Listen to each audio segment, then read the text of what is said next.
So, why do I create? Why do I create for myself? Why do I create for other people? Why am I even the art fairy?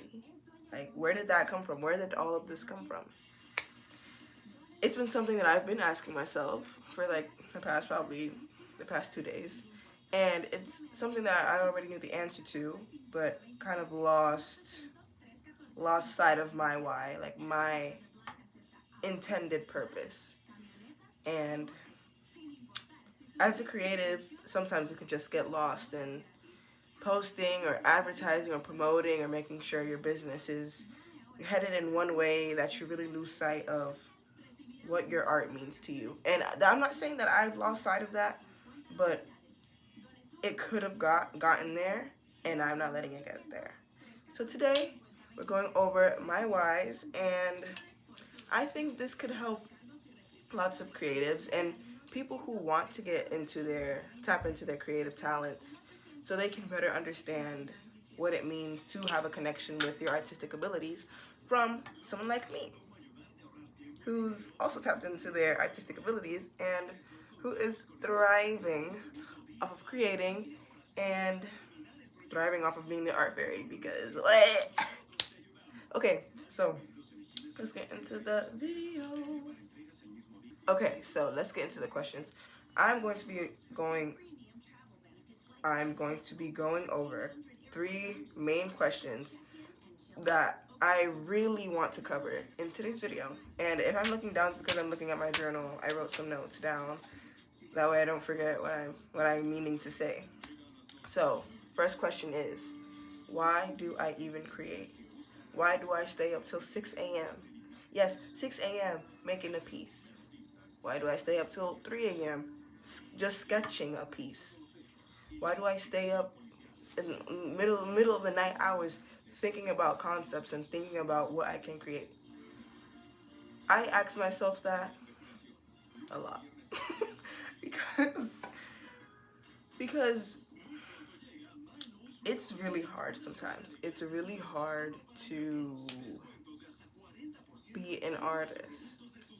Like, it's really hard, and I'm not saying this in a discouraging way, but it's hard in the sense of it's a very emotionally taxing place to be in at all times. Because when you're an artist, you're in that state 100% of the day. Like, it can be, because overwhelming sounds so bad. It sounds like a bad word, but it's overwhelming in the sense of you have a lot of information coming in from your surroundings at all times. And for me personally, it's like things that I see, like I can see something and just think of, okay, how can I make that into something that I would like to create? Or how can I incorporate that in a sketch? Or how can I incorporate that into a project that I'm working on? And a lot of that can be overwhelming sometimes in the sense of your brain is always constantly going, which is not a bad thing. It's not a bad thing. But sometimes it can just clash. It can clash with your thoughts, and for me, it's like I can have several thoughts at a time, which is why my notes are like packed. But it's not a bad thing at all. It's not a bad thing. It's actually an amazing gift, which I'm so grateful for. The thing about me is that I have always seen the world through a very magical lens since I was a child. Yes, I've always seen the world in a very magical lens, and because of that, I saw things in ways that other people didn't. And by that, I mean, I had a sense of imagination that most people around me didn't really understand, or which is valid, but most people didn't understand, and that kind of made me see, like, is something not, I don't even want to say this, but I used to like think that, oh, is something like wrong with the way that I think or like the way that I see the world because people didn't see it how I saw it. Like I would genuinely sit there and talk about how the winks were real and that how fairies are real and how they're my friends and like this just vivid, very vivid imagination. Like you would think that I was there, and I was there. Personally, I would say that I was there. But and then I would have these daydreams of just like being in this. Like I remember them vividly. These being in these fantastical, magical places that weren't on Earth, and uh, I don't know. It was just it became isolating. Like I had friends as a kid. Like duh, I had friends as a kid, but it became isolating because then at a point I felt like I couldn't share that with other people, and I didn't know any other way to express that other than to create art, other than to create stories in my journals or in my notebooks. And the reason why I create in the first place is so I can see that magic in a physical, tangible form. So I can see the way I perceive the world. I can reflect the way I perceive the world into my art. And what I'm telling you guys, I make the way I make art is very every artist has a specific way of creating. But I don't know. For me it's just very very detailed and unique. I will make something and spend hours, days, months on it. When I'm done with it, I'll look at it. I won't even know how I did it. Like I won't know. It's like an audit. It's like an out of body experience in the process of the creating, and I feel like in that space, I'm really just in a what would I call it? Like in a bowl or in a world of my own magic. And then when I step out of that, because once I'm done with it, I kind of step out of that creation zone, because now I'm done with it. I'm looking at it, and I look at it, and I just say, wow, how did I do that? Like I remember the steps it took, but I don't remember fully being there. I don't know. This sounds kind of trippy, and I'm not exaggerating, but this is legit how it is, how it feels. Probably 95% of the time. But when I'm working on big projects, it feels like that because it's so much energy that I'm transferring onto this piece that is so like just this is how it feels like. It also feels like this, but it also feels like this. um so yes, the reason why I do create is so I can put that magic, take it out of here. So I can take that magic out of here and put it into something. That's what I've always done. But now I'm actually sharing it. Now I'm not keeping it hidden in my books or in my sketchbook or hidden away. Now I'm actually sharing it. But the why was always that. The why was to always share the magic that I really do believe in, that I really do try to embody every day. And doing that has really shifted my lens even more on the world on the world around me. What the heck was that? On the world around me. And by doing that, I've been able to create even more art, because now that I'm opening myself to more of that artistic ability, and my artistic ability, I genuinely believe that it's magic. That's why you will hear me saying magic 25 million times, because I truly believe 100% that my artistic ability is magical. I believe everybody's artistic ability is magical in their own way, but some people don't want to call it that, whatever. But I do believe it's magical, because how do you even do that? How do you make, and this is me talking to myself. How do you do that? How do you think of these concepts? How do you even create that from scratch? From scratch. A lot of the times, mind you, I have a Pinterest board that has like probably like 2,000 art pins in it. Of course, I go through it almost all the time, pretty frequently. But as I've made more art, I just take inspo from my own art. I just take inspo from my own art, and obviously you get inspo from other artists, other references, and you bring it into your work. But having just the plethora of works that I can draw from that were created by me is magical within itself. I don't think there's another word to even describe that. That's true magic, and that's why I'm the art fairy. That's literally why. What else was I gonna say? Yeah, so that is closing out that question. That is my why. I want to have people look past the standard definition of beauty that we've come to. Beauty has always been a definition of nature. We've always found beauty in nature. And as years have passed, things have changed a lot. Not even just recently, just in history, but I'm going to talk about now because we're in the present, we're in the right now. I truly feel as if social media has really redirected the definition of beauty and turned it into something that it was really never ever meant to be. And I'm saying this from a critical thinking standpoint, but not criticizing the cosmetification. I don't know if that's a word. I'm making up that word actually. The cosmetification of beauty. And by that I mean the cosmetic aspect of beauty. Like, I did my makeup today. I look great. You probably did your makeup today. Or maybe you didn't. You look great. And it's like, yes, that's amazing. That's amazing. I love makeup. I love dressing up. I love, and it's all art. It's all art in itself. But we have put too much emphasis on it, and that's why people, they don't know who they are. And with my art, I just want to show people that you don't need all of that exterior stuff. You don't need all of that. You really just need to understand that art is beauty, and beauty is all around you. And if you know that, there's nothing that you're trying to chase. There's no standard of beauty that you're trying to achieve, because the beauty is already there. The beauty was already there, so there's nothing for you to find. And with my art, it's like, you can just make this. You can make it with your hands.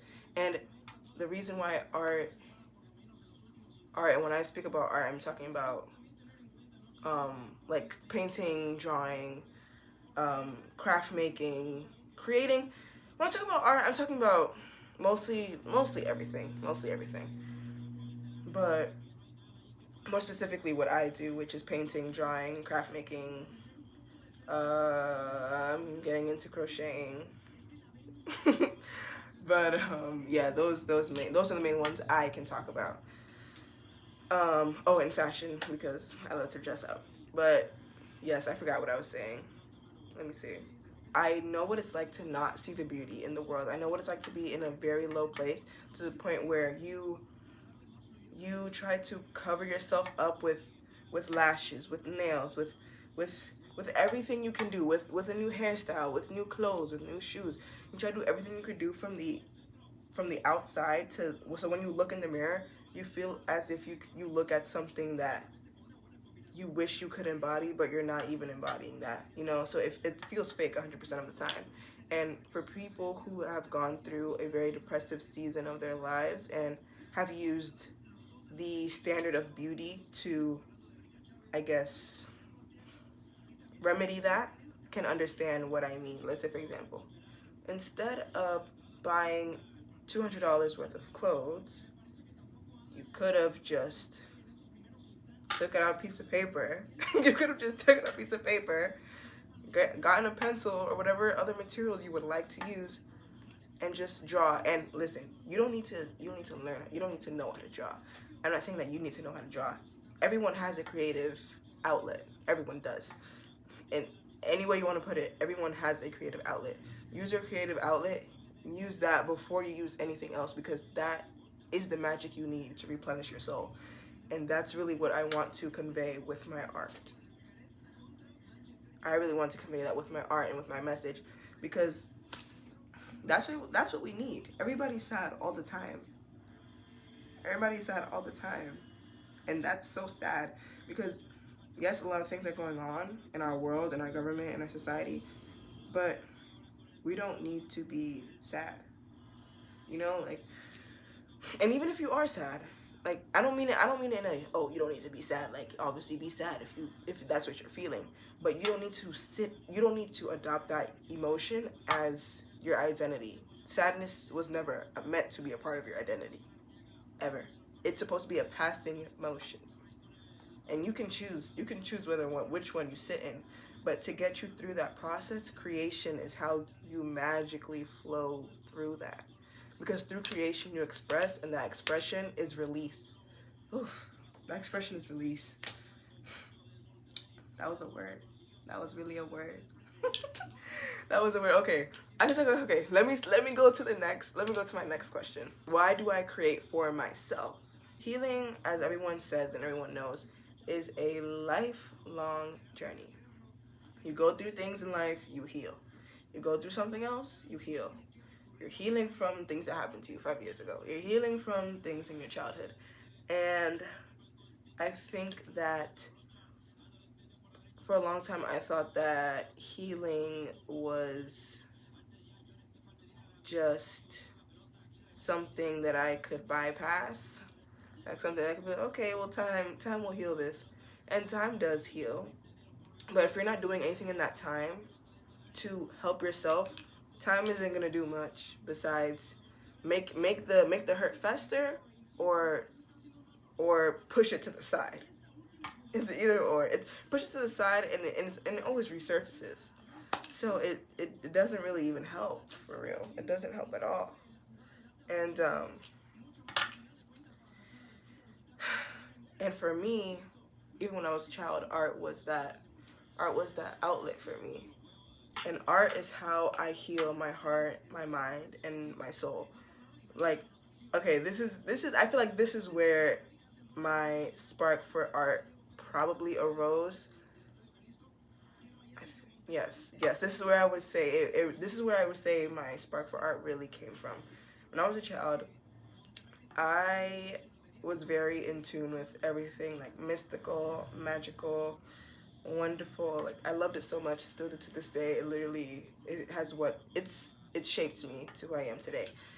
And like everything you get into, like Winx, fairy mythology, mermaids, um, dragons. What else? Just anything that was mythological. Anything that was mythological, I was very aware of that, because I felt like it was real, and I do think it's real. But in that moment, in those moments of my childhood, I felt most connected to those ideas or to those stories than I did the real world. And the thing is, I feel connected to both. And I didn't know where my middle was, but my middle was my art. But anyways, yes, so my spark arose when I realized that as a child that I could not transform. I couldn't transform and spout wings out my back and shoot fireballs out my hands. I realized that in this human world, I could not do that. And when I realized that, I got very close to what a child could get to: depressed. The thing is, I was not depressed because I couldn't transform. I was just really, really sad, and I was devastated. I was devastated because the one thing that I loved so much, I couldn't be. Like, you asked me what I wanted to be as a child. I wanted to be a mermaid. I wanted to be a fairy.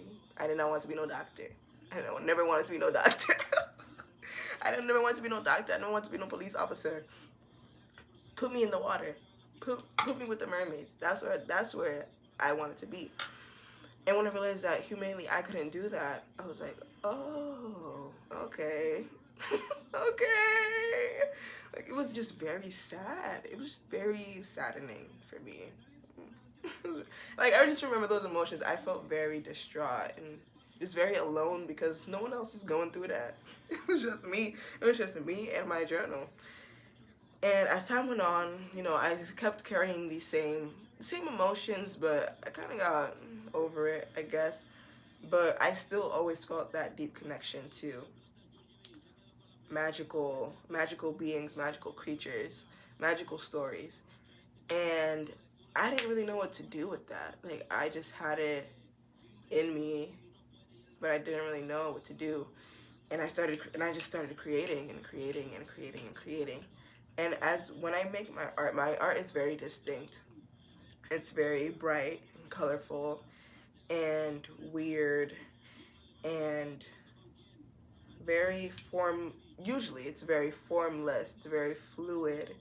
It doesn't look like it's supposed to be like that, but it is like that. My art does not look very realistic. That's why I've had a lot of issues in my art classes, because they want things to look very precise, like old art type of vibe. And it's great in a way because I have learned a lot from that. But also, it's like, how about you just let me make what I want to make? And it's like, yes, step out of your comfort zone, but a lot of art teachers don't encourage that sense of creation that is more free and less rigid and confined. Um, yeah, but anyways, that spark really came from sadness. Like, I was sad, and that's what I'm saying. Beauty comes from sadness. Like, the creation of beauty usually always comes from sadness. And as I started creating and creating and creating, it was a long journey, which I talked about in my other video. But it came to a point, I would say late November, where I was making so much art and I was looking at it, I was like, and I was watching Winx at the time. Well, I still am, but in that moment I was watching Winx and I'm like, yo, like, I'm really the art fairy. Like, am I not? Like, I was talking to myself, I'm like, am I not the art fairy? I'm literally the art fairy. Like, fairies, whether it's Winx or Tinkerbell, if you really study those movies, which you probably should, if you really study those movies, you see that the fairies' talents are directly connected to their personalities and who they are as people. And it comes out in their power, it comes out in their magic, and it comes out in what they produce into the world. So I'm like, the art that I make is so uniquely mine, so the gift I have is so amazingly unique and cool and just overall such a blessing to my life that I'm able to give to other people, and that in its entirety is magical. So why wouldn't I be the art fairy? And from that moment, I said, oh, it's raps. Like, it's raps. It's raps. That's when I grew my wings. Like, I didn't even need to do too much after that. I grew my wings. I transformed into the art fairy. And that is why I create for myself, so I can keep embodying that magical, free spirited being, so that I can create beautiful things for this world and for myself. Yeah! My third and last question for this video is, why do I create for the world? And I did answer that. I kind of answered all of these questions. They're very intertwined, so there's a bit of each and each question and each answer. But for this one, it's very specific because for a long time, I kept my art on the DL. I kept it on the down low. Nobody really knew I was making anything except for the people that were in my immediate circle.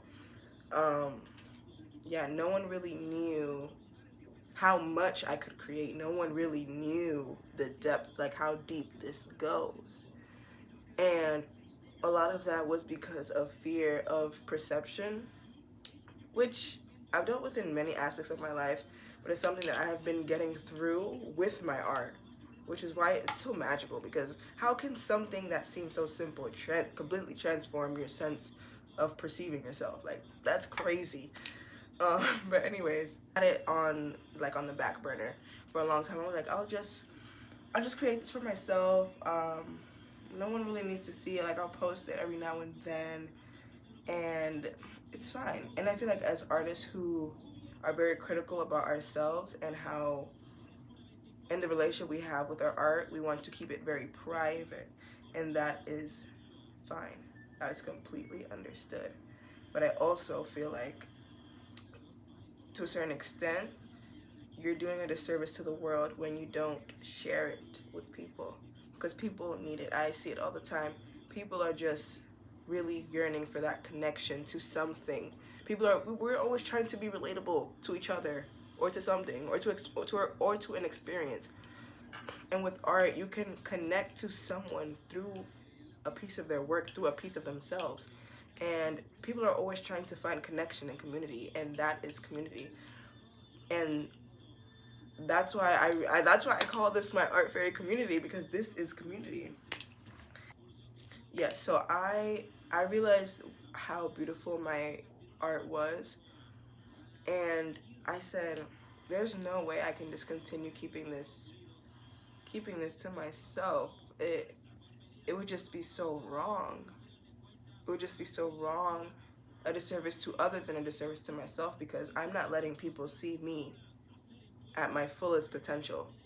So people are having this perception, this idea of me that isn't even true. People are going to have perceptions of you that aren't true regardless, but it shouldn't be because of you. It should be because of their own ideas and their own thoughts. But you have to make sure that you do your job in putting the image of yourself into the world that is true. The version of yourself into the world that is uniquely your own. And I wasn't doing that. And I realized, why am I not doing that? And I need to do a lot of work. I need to do a lot of journaling, meditating, doing all these things to really come to a conclusion that, okay, this is the work I need to do. But in order to get here, I need to create to get to this product. And that's what I did. That's why I'm creating for the world, just to put that magic out there, because everything is magical. And with my message and with my art, like I said before, that's really what I intend to do.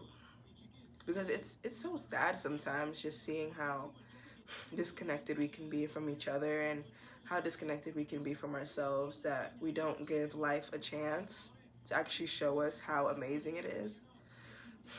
Like, everything around us is creation. Like that's what I'm saying. That's what I'm saying when I say that I internalize almost everything around me and produce it into art, or produce it into idea, or produce it into an idea. This is what I mean. Like the buildings you walk into are a product of art, are a product of architecture. Constructing a building is an art form in itself. Like, I don't think anyone who isn't an architect doesn't really know how hard that is, how much effort and intention goes into that. And we just walk into these buildings like, okay, well, I'm walking into my class, or I'm walking into work, or whatever. But these buildings are products of creation. The subway system, the MTA, the MTA is the MTA. But the subway system in itself, the railroad systems, are so intricately created that it doesn't make sense how human people made it. It doesn't make sense. Like, if you really look at the history of how the New York City trains were made, it took so long. And it's like, wow, we made this? Human beings made this? That's what I mean. Like, seeing things through an artistic lens is how you can just appreciate the world just a little bit more. Just a little bit more. And I use my artistic lens in my artwork. And I put that into the world, because I just want people to see, I just want people to understand what it is to just live freely. Like, you don't really need to have any constraints in this life. You can just live freely and it'll be fine. Like, it'll be fine. No one is gonna do anything to you for living freely. Nothing is gonna happen to you for living freely. It's for having a vivid imagination, for creating the things you want to create, because everything is creation anyways. So it doesn't even matter. It doesn't matter. Just literally do what you want to do, and that's what I do with my art. I really just try to break free from thoughts of, oh, this doesn't look right, or this doesn't look normal, or, oh, will people like the way this looks? It's like, I'm the art fairy. Like, I can create whatever I want to create, as long as it's mine, as long as it's authentic to me. I'm okay. And the right people are going to receive that, and the right people are going to want to have that in their spaces because they understand the importance of artistic beauty. It's one of the one things we have in this world that will never go away because it's so interconnected with everything in our lives. Like take a step back and look at your surroundings, look at your life. Everything in your life has been created by something or someone. Even experiences, even happy experiences you have, even sad experiences you have, are created by a group of people or yourself. So it's really up to you to understand, to prioritize certain things in your life and bring that into your space, because your space, the decorations, the art, the uniqueness, the authenticity you have in your space is a reflection of you. And if you don't have that pouring back into you, there isn't much of a relationship you have with your space. And it's so important that you do, because it's where you exist. It's where you're supposed to be, this free person, and you need to have a space that can hold you, that can hold the being that you are. And yeah, with my art, I just want that. I just want people to see that. I just really want people to understand that life is not what we were taught to understand life is not what we were told it was. Life is not about these very strict guidelines that you need to follow in order to get to this point in your life. You need to go through school, go through college, get your master's, get your doctorates if that's what's required. Get a house, get a job, marry, kids, live your life, save up, take care of those kids, retire. That's a very nice structure to have, because everything thrives off of structure. Nothing can exist really without structure. But you don't have to do all of those things to have a beautiful life, because you can create it yourself. You can create that magic yourself, because this is your life. This is your life. And my art is just an embodiment of all of that, of everything that I see, everything that I experience, everything that I feel. It's just right there on paper, on canvas, on whatever I produce. It's just there, and I'm so grateful for that. I'm so grateful that I've really been able to really transform and embody what it is to be the art fairy. Like, I'm the art fairy. And it makes me so happy as I continue to create and as I continue to live as the art fairy. I'm healing that little girl that just wanted to be a fairy so bad and didn't know how she could do it. I didn't know. I didn't know how I was gonna do it. I didn't know. I thought I could only spawn and transform into like Tinkerbell or something to become a fairy, and no, I didn't even need to do all that. I never needed to do all that. I just needed to step into my truest self. Step into my